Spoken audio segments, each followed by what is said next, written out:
বিসমিল্লাহির রহমানির রহিম। দর্শক, আমি এই যে নদীর মাঝখানে এই নৌকার থেকে ওই নৌকায় যাইতেছি আপনাদের মাছ ধরার দৃশ্য দেখানোর জন্য। দেখেন, অনেকেই একসঙ্গে মাছ মারতেছে। এই যে আমরা দুইজনে এক জায়গায় হয়েছি, যেহেতু এই না এর মাছ, অনেক মাছ হয়েছে উপরওয়ালায় দিলে। দেখাইলাম দৃশ্য আপনাদেরকে। এখন এই যে এই নৌকায় যাইতেছি, ভাত খাওয়াবো বলে ডাক লোকায় ভাত খাওয়াবো। এই যে দেখেন, ভাত বান্ধাই আছে টোপলা। ভাতই খাওয়ায় না, পান্তা খাওয়ায়, তা তো কোয়া যাবো না। না, এতে চললাম বিসমিল্লাহ বিলা। গরম ভাত ভাত। এনাদের জাল উঠানো শুরু হয়েছে দর্শক, দেখাইতেছি। মাছ বোধহয় এখন আসে নাই না? আসে নাই, অপেক্ষায় আছি। ওপরওয়ালায় দিলে মাছ আমাদের আসবো। এর আগে তো যাইতেছে। যান, আপনি করে দেখা দিলাম লাশ।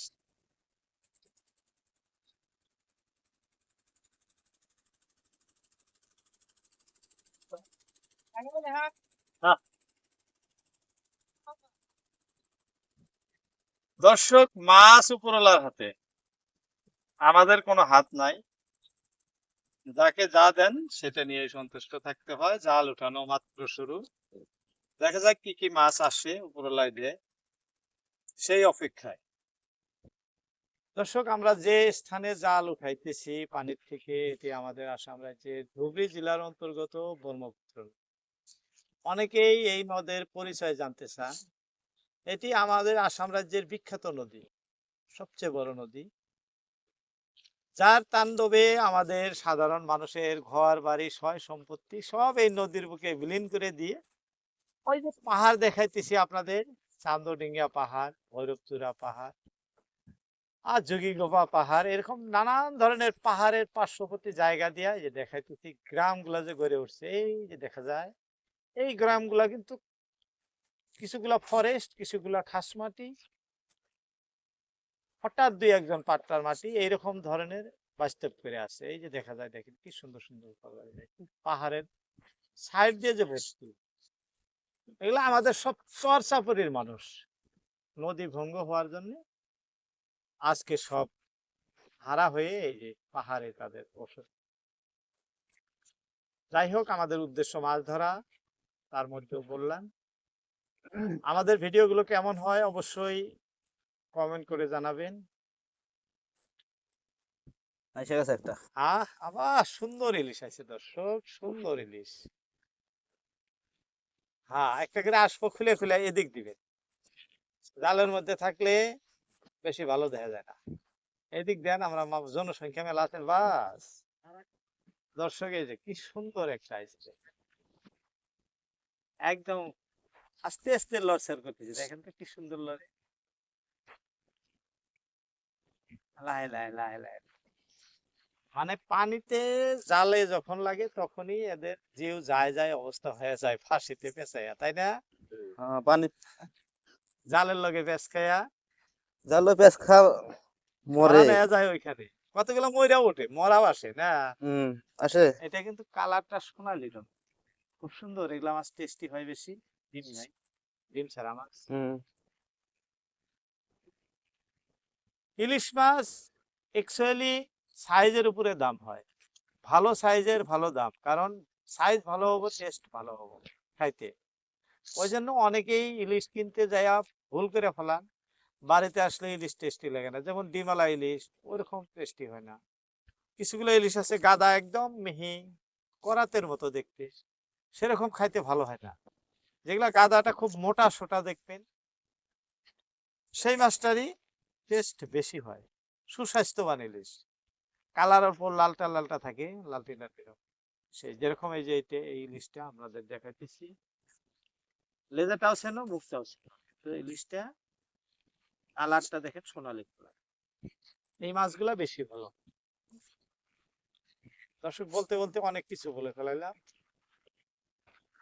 বলার মধ্যে অনেক ভুলচুক হয়ে যায়, সেদিকে লক্ষ্য না দিয়ে ক্ষমার দৃষ্টিতে দেখবেন।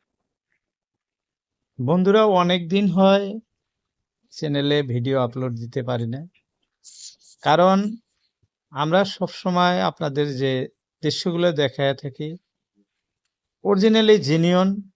আমরা কোনো ফেক সিন বা ফেক ভিডিও আপনাদের সামনে তুলে ধরি না। তাই যখন মাছ থাকে তখন আপনাদের দৃশ্য ধারণ করে দেখায়, যখন না থাকে তখন দেখাইতে পারি না। এই মতো অবস্থায় বর্তমান অবশ্য নদীতে ইলিশ মাছ 2-4টি করে ধরা পড়তেছে। আস্তে আস্তে ফাঁকি দিতেছে আহ, এইটা আরো সুন্দর গো, একদম লাল না, লাল। সোনালী কালার। দর্শক এই ইলিশটা আরো ফুলতেছে। বলছিলাম আপনাদের ইলিশটা উপরওয়ালার দাম সোনালী কালার বললে ভুল, হলুদ কালার আপনারা অনেকেই বলে থাকেন।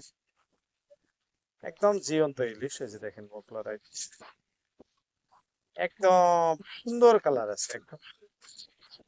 এই মাছগুলা খাইতে বেশি টেস্ট।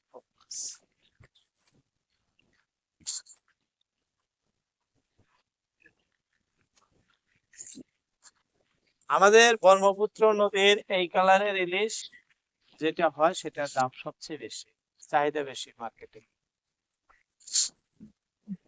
এই বগা কালারের একটা আছে, এই যে এই সোনালী কালারের ইলিশটা সবচেয়ে চাহিদা বেশি। যাই হোক, জাল আমাদের উপরওয়ালার কাছে আসা আরো মাছ আসবো আমাদের। দেখতে থাকেন। ভিডিও ভালো লাগলে অবশ্যই একটি লাইক দিবেন এবং কমেন্ট করুন। নেক্সট ভিডিওতে আপনাদের কমেন্টে রিপ্লাই দেওয়ার জন্য চেষ্টা করব। যেহেতু ইলিশ মাছ ধরা পড়তেছে, এখন প্রতিনিয়তই আপনাদের জন্য ভিডিও তুলে ধরতে পারবো। দর্শক, ভিডিও দেখার পাশাপাশি মতামত জানাবেন আমাদের ভিডিওগুলো কেমন হয় এবং আপনাদের কি ধরনের ভিডিও ভালো লাগে সেই বিষয় নিয়ে অবশ্যই কমেন্ট করে আমাদের জানাবেন। আমরা আমাদের এখানে প্রধান নদী ব্রহ্মপুত্র, আমরা সেই নদীর দৃশ্যই আপনাদেরকে এনারা ইলিশ বেশি ধরেন, তুলে ধরার তাদের চেষ্টা করি। বক্তব্য দুর্গাপূজা এখানে বিভিন্ন পর্যন্ত ধরনের ইলিশ মাছ আছে, কিন্তু বর্তমান বেশি হয়। সিজন ইলিশ মাছের, যার জন্য ইলিশ মাছটাই প্রাধান্য মাত্র দিয়ে আমরা দেখা যাইতেছে ভিডিও 2-4 ধারণ তাই করে না? থাকি। হ্যাঁ, দর্শক, বর্তমান অনেক কম কমই। পরিশ্রম হয়, নদীতে যাইতে হয়, ভাটার নৌকায় বসে বসে যাই হোক, এই যে আপনাদেরকে আমরা জাল দৃশ্য উঠাইতেছি, এই যে দেখেন, ধারণ করে সুন্দর দেখায়। করে মাছ ধরছে আমাদের। বাকি আমাদের কোনো মাছ আসে না। জাল উঠতেছে, উপরওয়ালা ভরসা। ইলিশ মাছ ভাগ্যের ব্যাপার। একই জায়গায় কারো শ্রাবণ মাস, কারো খুবই হয়, কারো কম।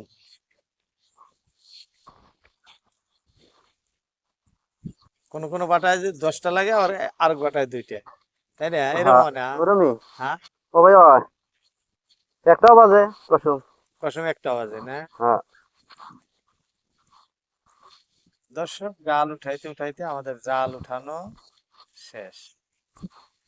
দেখো, এই যে জালের, দেখছেন জালের ড্রাম কিভাবে বানাইছে? এটা কিন্তু থার্মোকল। থার্মোকল দিয়ে কি সুন্দর করে কাইটা দেখেন, গোল করে দেখে দিচ্ছি আমি গুগলে। এই যে ডবটা দেখছেন, যতই পানি হোক, ঢেউ হোক, আমাদের জাল উঠানো শেষ। ইলিশ উপরালায় দিলে আমাদের 2টাই হয়েছে।